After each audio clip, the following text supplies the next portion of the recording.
Hey guys, and welcome to episode 230 of the OCDstories.com podcast. Now in this episode I chat with Nora Shalaway Carpenter, who has kindly agreed to share her story with us. So in the episode we talk about her OCD story, a trauma she experienced, going through OCD and pregnancy, so we go into detail of what it was like for her having OCD while she was pregnant. We talk about her book, The Edge of Anything, which I ended up reading after recording this episode. It's a fiction, and I think she did a very good job of capturing what OCD was like. So if you're into fiction, then maybe check it out. The link will be in the show notes to her book. But she talks about that in detail. She talks about the characters in the book, why she did it, and how she tried to be as accurate as possible.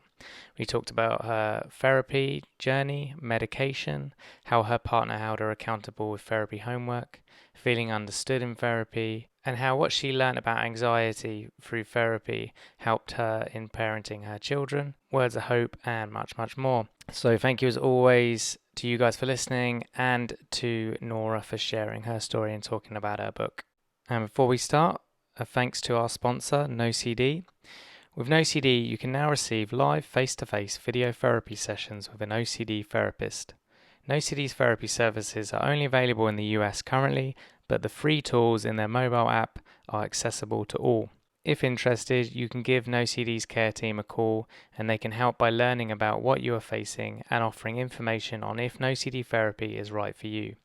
To find out more, head to go.treatmyocd.com/the OCD stories or click the link in the episode description. On the podcast today, I have Nora Shalaway Carpenter, who has kindly agreed to share her story with us. Welcome to the show, Nora. Hi, thanks so much for having me. It's good to have you here. And so it'd be good to hear your OCD story in as little or as much detail as you want to give. Okay, so my gosh, where should I begin? So I wasn't diagnosed until early adulthood, but I definitely now looking back know that I had I would say mild OCD as a teenager, where when I would get really stressed out, especially like in late college, I would start I would just keep checking the doors, like that I'd lock them, or checking to make the stove was off, and then I would get like confused, and I'd be like, no, it's not off, and I'd have to go back and check. So just like some little signs like that. And then unfortunately, when I was in early adulthood, I suffered a trauma that basically my therapist explained to me, I guess, kind of unlocked a really severe form of OCD. Which can happen sometimes. But I didn't know what was happening. It wasn't like, I just started behaving in ways that I didn't understand. I started having thoughts I couldn't get rid of. I started being afraid of everything and needing to watch my hands compulsively and my arms compulsively, and worrying that I was also pregnant with my first child at the time. And there was a fear, the fear was around that I was going to somehow hurt the baby. So everything, like I couldn't eat. I had to eat everything like just right, and things had to be washed a certain amount. And because if I touched something and then touched something else and then ate something without washing my hands, it would hurt the baby. So like that was kind of my narrative. It just got really, I spiraled very quickly because I was also dealing with, again, so I'm undiagnosed at this point, and also dealing with undiagnosed PTSD and depression. And so I really thought I was losing my mind. I mean, I didn't know what was happening to me. It was really scary. It was embarrassing. I had a lot of shame around, because there was part of my brain that knew like a year ago, I wasn't doing this. I wasn't having these thoughts. I wasn't doing these things.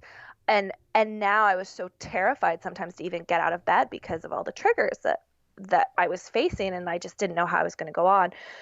So thankfully, I have a very supportive partner who recognized something was really not right, and some supportive friends who were just like, I kind of pulled away from everyone because I was embarrassed and I didn't want them to see me like this, but they still were like, okay, something is not right. And I have a friend who has suffered from severe OCD since she was a child. And she kind of started noticing some things that I was doing Mm. that kind of, set her, was like, oh, I think there might be something going on here.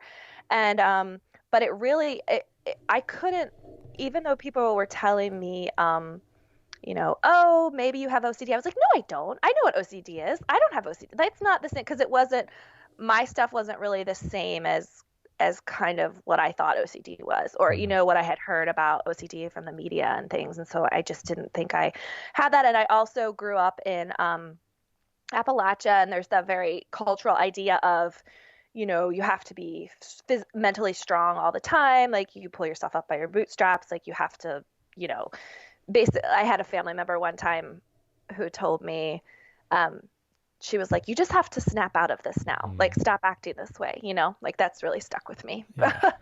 um, and finally, it took my cousin actually, who lived many states away, but he had also suffered with OCD his whole life. And I knew that, but I didn't know kind of the details. And my OCD wasn't like his, like his involved a lot of counting and things. And so I didn't have that. And so I just didn't know that that's what it was. And so finally he was like, okay, I'm just going to look up some people for you. Cause I did kind of try to reach out to my primary care doctor and nobody really like knew what to do with me, I Mm. guess. And so he was like, I'm going to find you someone. And so we found a therapist. It took a couple to kind of get one that actually knew. We actually ended up finding someone that specialized in OCD in pregnant women who had OCD. So that was like, we were in DC at the time. Like many places are not going to have that, I know, but it was really life saving for me and Mm. life changing. And to finally get a diagnosis was the first step, but it was like nowhere near the end of the story. Mm. Just I was introduced to CBT therapy, which I just, or CBT, I guess, but like really changed my life. It was so hard. I mean, like so hard. Mm. But I did that work, and I mean, it saved me. Like I finally getting on a track with people that believed what I was going through, that knew that it wasn't my fault. Because I definitely had this sense of like there's something wrong with me. Like somehow I've done this to myself. Like why am I feeling this way? Why can't I just stop having these thoughts, which part of me knows are ridiculous, but another part of me is like, no, they're not ridiculous. These are like real thoughts and real fears, and you need to, keep yourself safe and your baby safe and your family safe. And so it was a really hard, gosh, I don't even know, more than a year, I would say, the for the really severe part of it, um, because I didn't want to be on medicine at first because of the pregnancy, and um, there was a lot of stuff there that I grappled with, and we went to so many different doctors to kind of get reassured that no, I could take this, and Mm. serotonin, it was going to be okay, and it would really help me and help everything. And I'm so glad I did that now. And so I try to be really open, because I remember back then looking for things online and trying to find somebody or something that kind of would explain what was happening, and it just wasn't. I just couldn't find anything. Oh, I'm so grateful that you have this podcast. I just think it's thank you. so wonderful that people like, yeah, it's such an awesome resource. So anyway, so I still work very hard. I'm happy to say that my OCD is very manageable now, and I'm in a much better place. And it did take me a long time to be able to, there was always that shame aspect of it, Mm. and so it did take me a little bit of time to be able to talk about it. But once I did start talking about it, it was like I met so many people that were like, oh, yeah, like I have that too, or this happened to me, or my really good friend went through that, or something. And so I was like, you know what? Like, I really needed someone to talk to, or that would have really helped me when I was going through this severe thing. And so I want to be that person. I want to be talking about this. I don't want it to be a stigma anymore. Like, so many people are dealing with it. Mental health, things are through the roof right now. Um, and so that became really important to me to just talk about it and try and normalize it just in my own circle. And then because I'm a writer, I did know that one day I wanted to write a story, not about what happened to me, but about using kind of the emotions. I wanted a character that was going to go through something similar, that would have this undiagnosed OCD thing that she, that was like tearing her world apart. And I wanted to tell the story in a very authentic but hopeful way too, because I really could have used that when I was in those darkest days, Mm. So yeah, that's how we ended up here. Good. Took me a while, but I finally wrote it. I wrote it, and it's funny because it is my first young adult novel, or my first novel that got published. And it's interesting because I think it's not the first novel I've written, but it's the first one that sold. And I think part of that is because, like, it's the energy there, like what I wanted to say just came through really powerfully, I think. So, yeah. No, thank you for sharing your story, and we're going to get onto the book in a bit, so I'll hold off from asking you any questions about it now, just because I want to focus on your story. Yeah, no, well, look, thank you for sharing that. And at what point did you get the treatment again? Because you said it kind of really kicked off around your first pregnancy of your first kid. Yeah. So it was when I was pregnant with my first son. It was really, really bad, and I got treatment halfway through that pregnancy. Okay. That really helped. I mean, really helped. Like it was, and I know that doesn't work for everyone, and everyone's situations are different, but for me, like CBT really worked. Having serotonin, figuring that out, getting my levels where they needed to be. It was kind of like night and day. Like I was still having obsessive thoughts and certainly compulsions and things, but I felt like myself again, and that was just, that was everything. So now I really like to tell people too, like how much that helped me, finding the right level of serotonin. And because people do, if they have, a physical condition, they go to the doctor and get medicine. So it's just, it just makes sense, if that's recommended in your treatment plan. So I wanted to destigmatize that too. Yeah, well, I thank you for speaking to that and sharing it. Yeah, because like you said, there is stigma.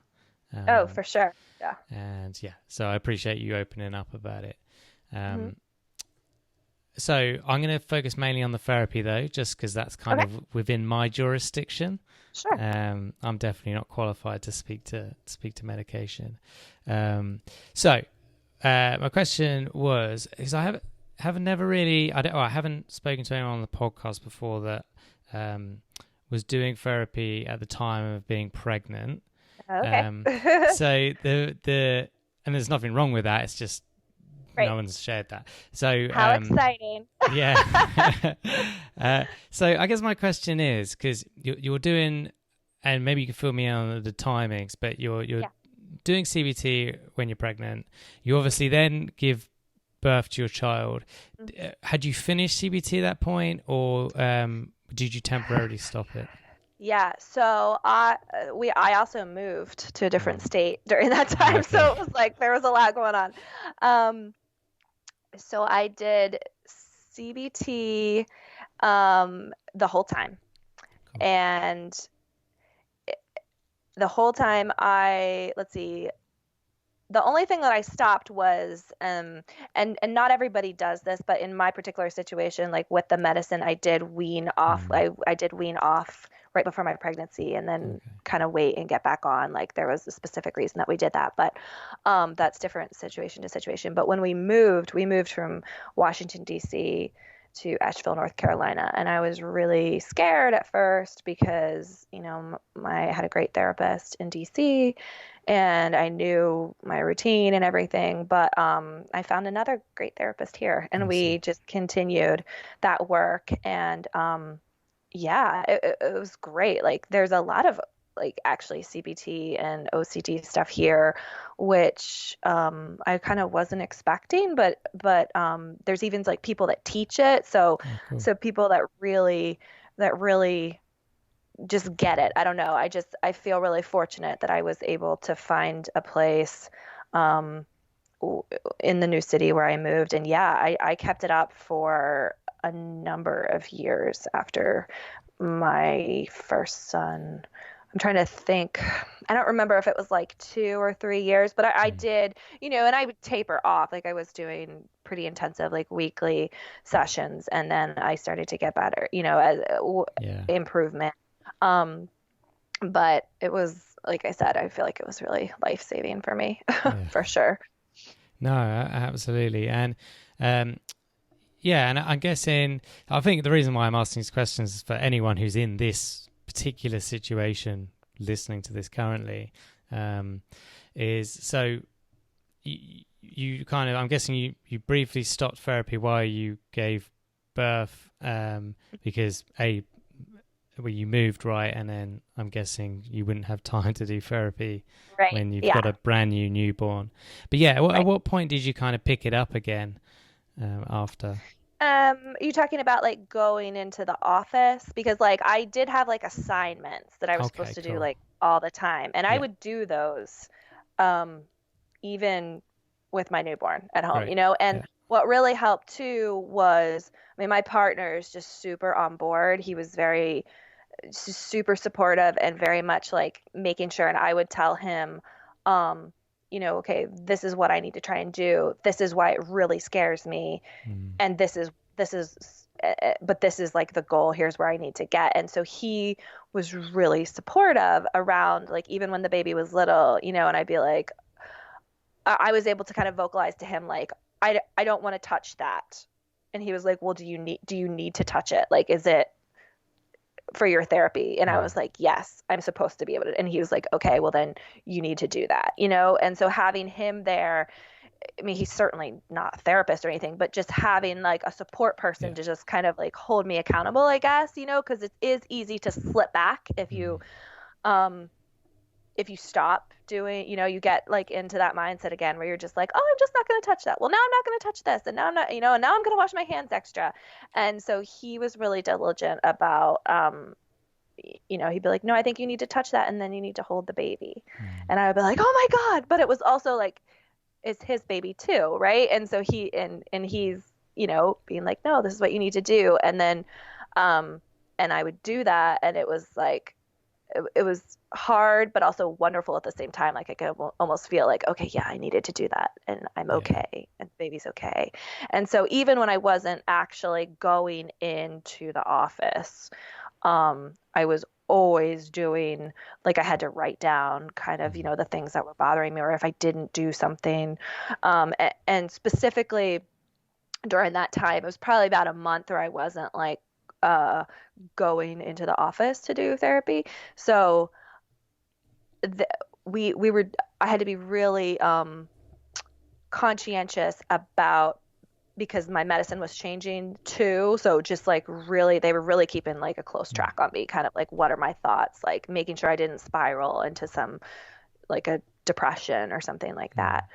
So yeah, I mean, I feel like it feels like I really didn't take that much of a break. Like, even That's though I great. was, yeah, I I needed to. I just real the where I was at my that point in my life, I needed to just constantly be doing the challenges, the therapy that was given to me, Yeah. really every day, or else I'd kind of go backwards. Yeah, no, thank you for sharing that. I think that's useful. And well, so when, because you said prior to kind of initially getting therapy, you felt kind of misunderstood, if that's fair to say. Oh Um, yeah, for yeah. sure. Hmm. And so when you kind of first sat in that therapy room and it was with the OCD, the therapist that understood OCD, um, Hmm. what was that kind of like hearing them talk about your experience? Well, so the therapist that I ended up sticking with, right? You're talking Yeah, about the one yeah, that like knew what she was doing. Okay. yeah, yeah. Um, yeah. I think there was an immense sense of relief. Mm, And also, I just remember feeling this, oh my God, I'm not alone. Like I'm not a freak. Like she would say like, well, do you have that? Like, has this happened to you? And I would be like, yeah. And she'd be like, okay, yeah, I have a number of patients that have this. Or, she'd like explain why she was asking me. And it would just be like no big deal to her. Like she would be like, oh yeah, that's consistent. Like this is why, and this is probably why you're having this, and I was just like, oh my gosh, yes. Like this is, and so, and before I'd kind of felt like this anomaly, like, and I think especially for women too, because I was pregnant and Mm. so many people, they're like, oh, it's the most joyful time of your life, like, aren't you Yeah. just, isn't everything wonderful and you're just reveling in this? And part of me just felt like I died inside when people would say that, because I was miserable. Yeah. And I mean, I was so happy about the baby, but like this other thing that I was dealing with, this OCD, like that was awful. And having the two at the same time was really challenging to navigate. So I kind of felt like, oh, I'm not even doing pregnancy right. Like I'm supposed to be doing this. I'm supposed to be doing that. Like, and I just couldn't. I was just in a different space. And so having the therapist be, basically be like, yeah, that's normal. Like Mm. for someone who's pregnant that has OCD, like, yes, this is normal. And so this is what we're going to do.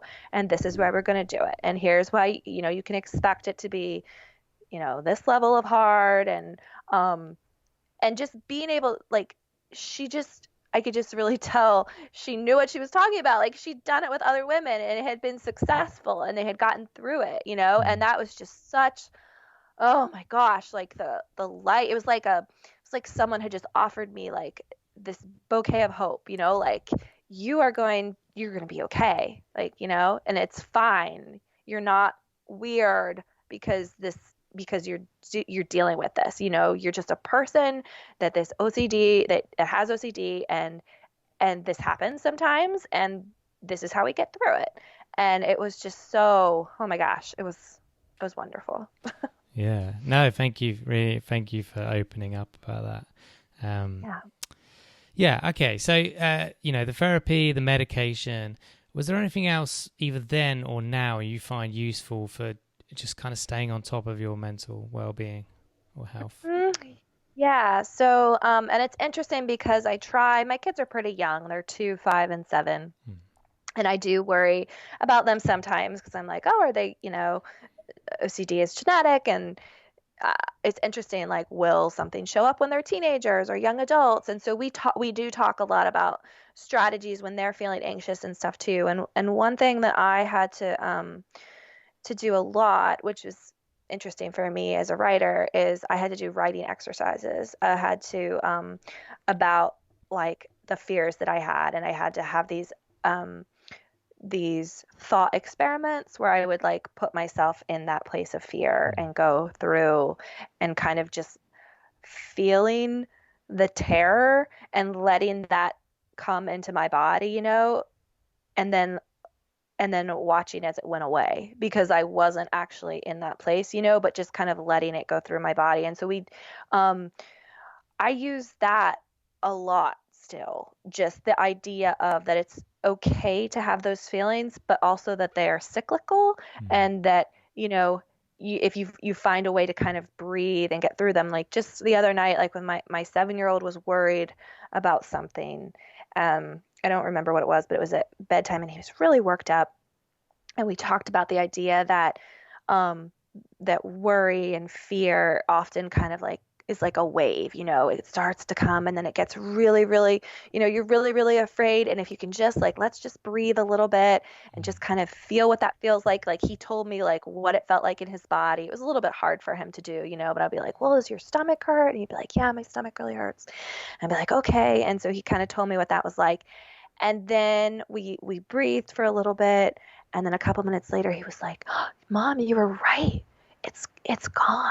Like it like it came. Mm. And I was like, yeah, isn't that interesting? Like, and so that wave idea, that imagery for me just really resonates. And so I use that a lot, and it's in the book too. Like the character does Oh, it cool. in the book, because that really helped me, and when I was like going through panic attacks and things like that, and I still use it because it's so helpful to know, like, okay, like I feel like in this moment like I'm never going to be okay again, but I know that that's not true, and I'm just going to breathe through it, and I'm going to wait for that wave to come back down. Yeah. Yeah, thank you for sharing. I love the wave analogy for emotions. Yeah. Yeah.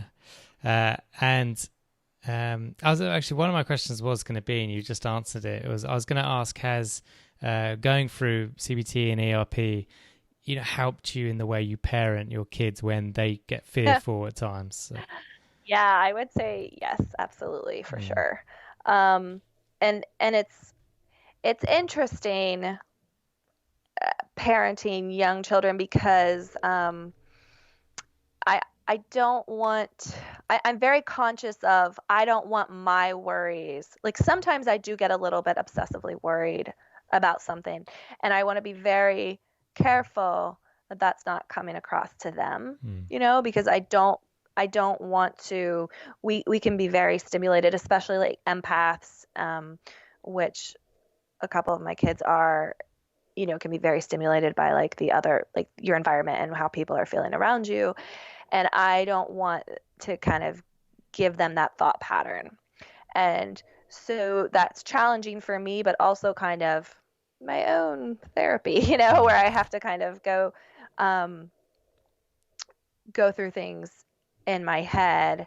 And then when they're upset about something, and for kids, even if it's something like, oh, somebody didn't play with them today. I mean, not right now because yeah. we're in isolation, but if somebody didn't play with them, or that's like a really big deal for them, and even if we talk about how it's probably a misunderstanding or something, like the way they feel is valid. Like I do try and talk about emotions a lot and feeling those emotions, but then not letting our emotions control us. And that's Mm, very challenging for, little children. But I kind of feel like if I just talk about it without harping on it, but just, mention it as we're mm, going through, then hopefully as they grow up and get older and they hear other messages, they'll kind of remember. And over time, it'll just sink into them. I don't know. I mean, yeah. I try my best, but parenting is hard. Yeah, absolutely. No, I think that's wonderful. Yeah, Yeah. that's one of my biggest wishes, that the school system, definitely in my country, and I'm sure in most others, they install some kind of lessons early on around just educating around emotions, that they're kind of like, as you said, waves, and thoughts aren't facts, and simple Yes. things like that could I predict make a world of difference. Oh, I agree. And it's interesting. So, our elementary school here, they get 2 days of mindfulness Oh, cool. with a month with their, well, not anymore again because we're not in school during COVID, but, and they're so short on on the counselors and staff that can do this. You know, when I was talking to one of them, I said, "Is there any way that you could do it like every week?" And they're like, "We just don't have the staff for Mm, that." But I mean, it's really nice. So they are. I do feel like there are professional educators who are aware of the benefits yeah. of mindfulness and relaxation techniques, and also just mental health tools. Mm. But it's just like making that a priority in the school day, Yeah, and like it's having the resources as resources. well. Yeah, Yes, exactly. absolutely.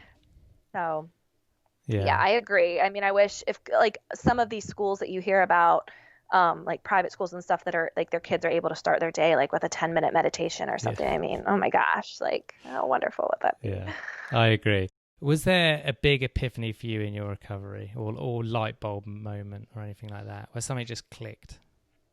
Or something just clicked. I don't know that I would say Mm, there was like one moment. I feel like it was really a gradual process where I started to feel back to myself. I mm, think the biggest moment for me, like hindsight's always 2020, right? I was so worried during my whole pregnancy.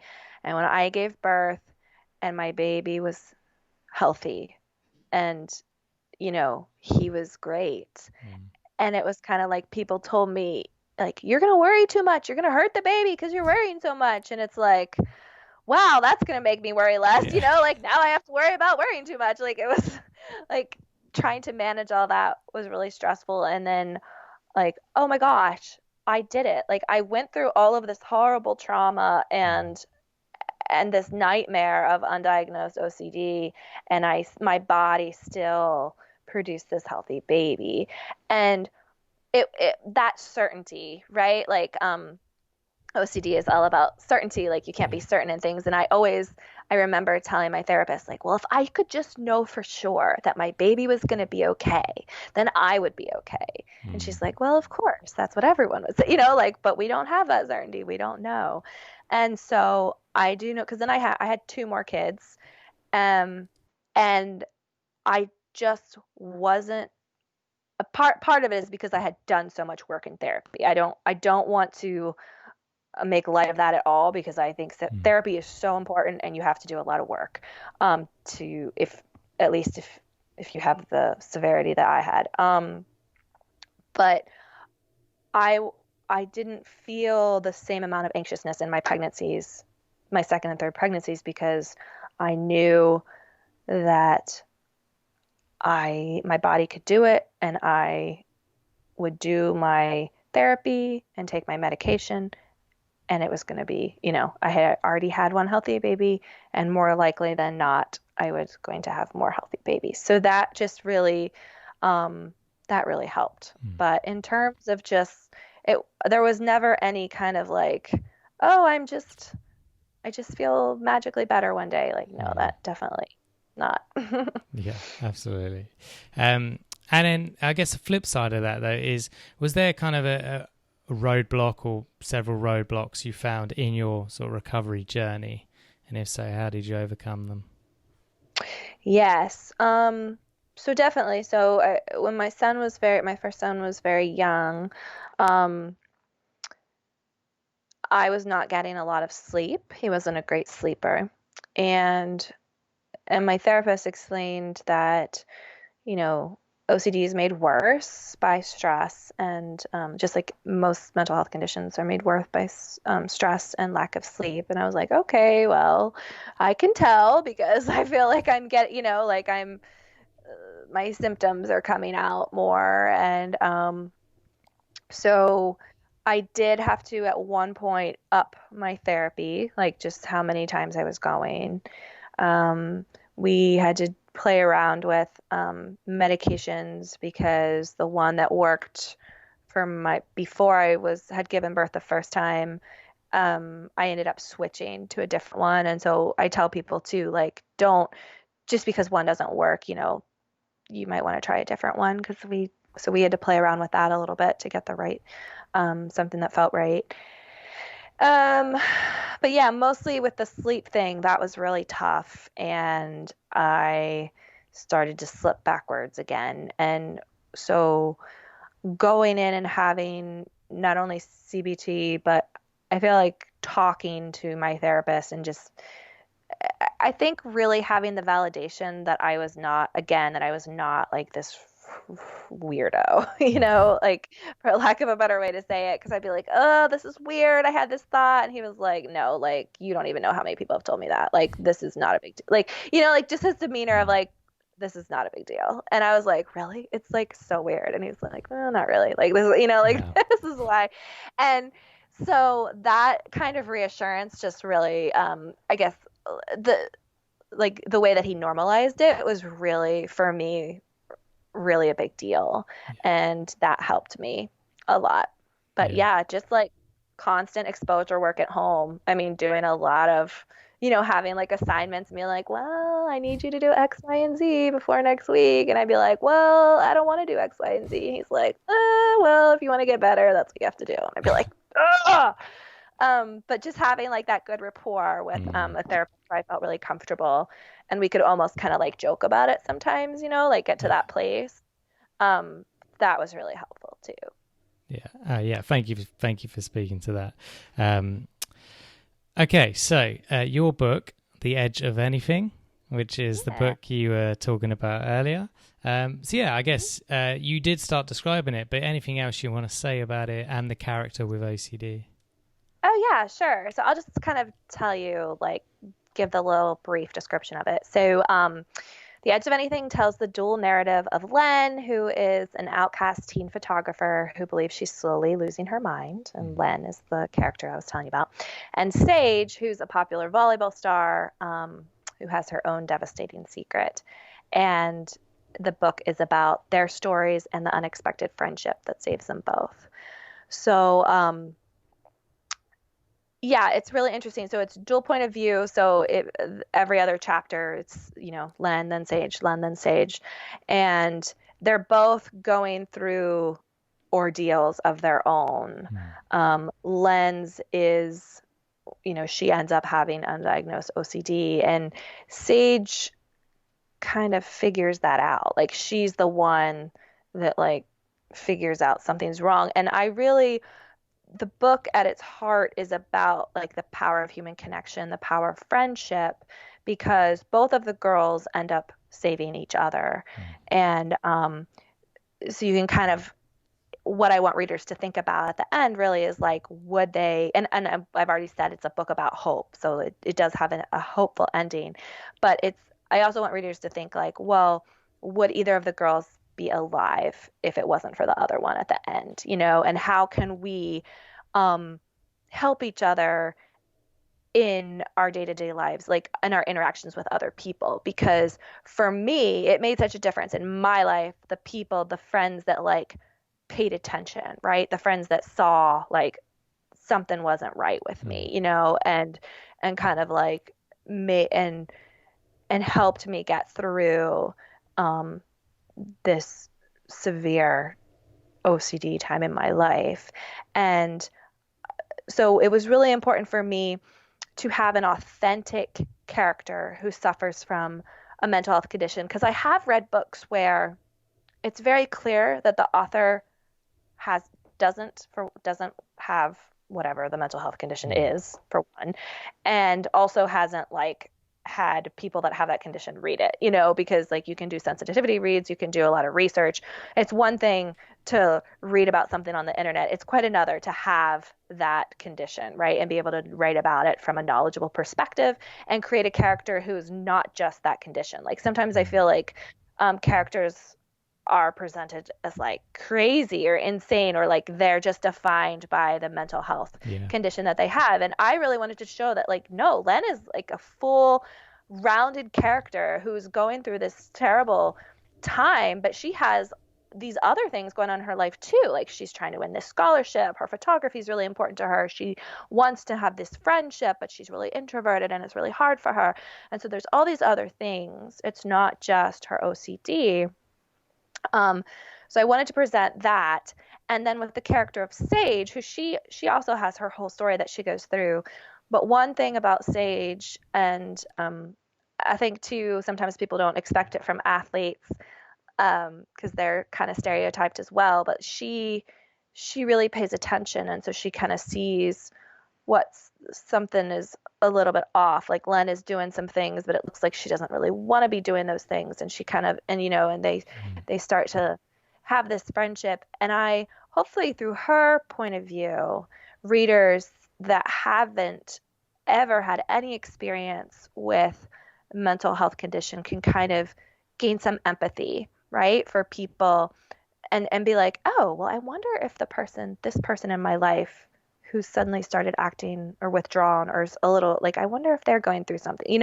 Sometimes I think we're always thinking about ourselves, and so we might not see what's just under the surface of another person, where if it would maybe just, like, a couple kind words or just reaching out to someone might make all the difference to them, right? Yeah. And so I just really wanted to have these two characters and really explore that, the idea of friendship and the human connection, and how that can be life-changing. Yeah, thank you for sharing it. I'm grateful to hear, from Len, and sorry, what's the other character's name again? I'm blanking. That's Okay, okay. Sage, Len and Sage. Yeah. Well, both of them, you've done it. There's much more to them than the mental illness or the Oh, stereotyping yeah. in terms of the sport for Sage. Thank you for that. I'll add a link to the show notes so anyone wants to check it out. It is out now, and I'll definitely read it myself. Thank you. No worries. So, yeah, I guess for you personally, does writing help you in your mental health journey, whether that's like journaling or just the Yeah, creative act of it?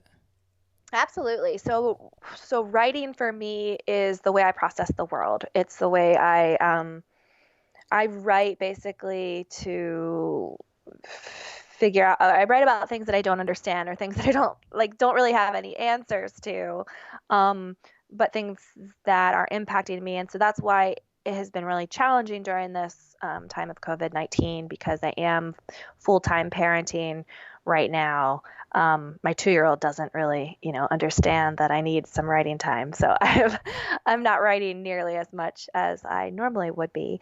But yeah, I do process the world through story. I mean, I think that's human nature. I mean, but I process it through creating story and through kind of taking these what if questions or like a really challenging situation. Or I often will usually approach stories from a character first. And I think I always want my stories. I think this is true of like young adult fiction in general. Like you always want to offer hope at the end, right? Because at least for me, when I read books, I mean, there's so much awfulness in the world, like in general. Like I could just like turn on the news if I wanted to like be immersed in that, Yeah. like if I'm gonna spend my time reading a book, like it's fine if there's like terrible things that happen, but at the end, like there has to be something to look forward to, like I need to that's what I feel like the strength of writing is to kind of give people that hope and that, like, okay, it's worth going on another day, like we can, I'm only one person, but I can make some kind of difference in a small way. And so coming up with stories that I can tell and getting those characters through, like writing The Edge of Anything was very cathartic for me because I put those characters in very difficult situations and going through Len's journey emotionally, I had to really go back into some dark times in my own life to kind of remember what that was like and like really like the kind of thoughts that she has and and feeling like she's losing her mind and what's going on. And and I would be like writing at a coffee shop and just like crying because that was really hard to process. But I also knew that I was going to get her through it. And that act of getting her through, and hopefully the act of reading for with the reader, like going through that and then coming out on the other side with her is very cathartic. And that's how I view writing and writing stories, is that I deal with some pretty tough situations, but I'm always helping my characters get through. And that's why I read too, to as a reader myself, to be pulled through tough situations and be like, yeah, like we can do this. I mean, we're in this like really unprecedented time with COVID-19, and so many people are having, are getting depressed and having like really powerful emotions. And we have to know that there is still hope, and that's why I feel like stories right now are especially important for that reason. So I definitely process through writing. No, that was beautiful. Thank you for sharing. Yeah. Yeah. So, words of hope for those with OCD. Words of hope for those with OCD. Yes. Gosh, I wish I had this show when I was going through everything. You're not alone and there's nothing wrong with you. And, everybody has their stuff, right? And you have OCD and that's okay. And you go through it day by day and you do what you do to get through. And if you're in like a severe time where it's looking pretty bleak, I mean, I just want you to know, like, I was there. There were days where I just did not want to get out of bed, where I just didn't feel like I didn't know how I was going to go on. And I got through and I am, here. and things are so much brighter, and they will get brighter for you too. Absolutely. Okay, so you can pick up the phone and call your 20-year-old self. What'd you tell her? Oh my gosh. Oh, don't be so hard on yourself. Trust other people who want to help you and let them help you. And you're going to get through it. That's what I would say. Nice. Good call. And then you've got a billboard near where you live. What do you want written on that billboard? Oh, what do I want written on the billboard? I want mental health matters. Absolutely. And what I really want is free therapy for everyone. That's what I want. Put that on the second billboard. Yes. Yeah. Free mental health therapy. Yeah, absolutely. 'Cause I think we all need it. I do. It's just, yeah. Yeah, I think there's some truth to that. Yeah. Okay, so is there anything else that I haven't asked you that you wish you could have shared today? I don't think so. No, we talked about a lot. Cool.